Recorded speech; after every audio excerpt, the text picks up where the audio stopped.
I mean, the common person thinks, somebody that's not, in the insurance industry, well, this is FEMA flood insurance, right? This is the federal government. They're there to watch after me, take care of me. They're there to be transparent and honest, correct? But remember, who's coming out to adjust the claims?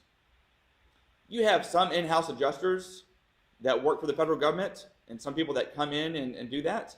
But a lot of the claims, essentially, National Flood Insurance Program uses the individual insurance companies as IA firms. Hey, Allstate, you sold this policy, you go adjust this claim and we'll pay you to go adjust it on our behalf. Hey, State Farm, go do this. What's the conflict though? Oh, you also wrote the wind on the house? So now you have Allstate, who wrote the wind policy, adjusting the wind and the flood claim. Okay, is that an inherent conflict on deciding how much may go under flood and how much may go under wind? And flood has a lot different guidelines than wind does. So, they're going to hedge their bets if they can push things on the flood, especially if they can push things on the flood that has a short window to file suit, and they don't give you notice of that. They've essentially protected themselves on what their damages are on the wind side of the claim.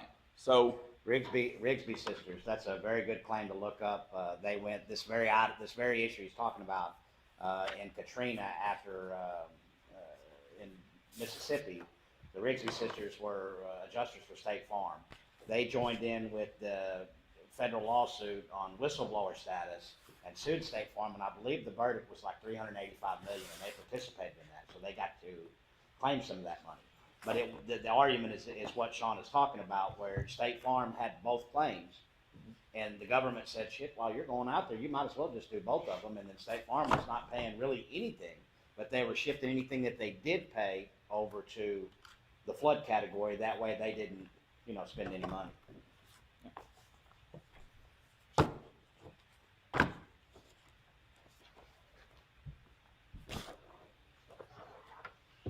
He does that shit depositions too.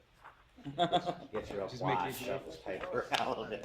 Okay, Shaun. I just thought of something. It's like when they shifted over to the flood, and they're like, we're not going to pay for this, let it fall by flood damage, and your claim is closed. So even though you still have time to submit a proof of loss, a lot of people get tricked by, we're closing your claim, like that word means something. Well, and a lot of people don't catch that words mean something.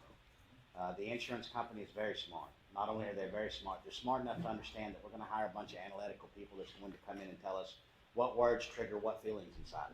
If I tell you that the claim is closed and I put that out on national television because I'm a trusted source, 95% of the population is going to believe it.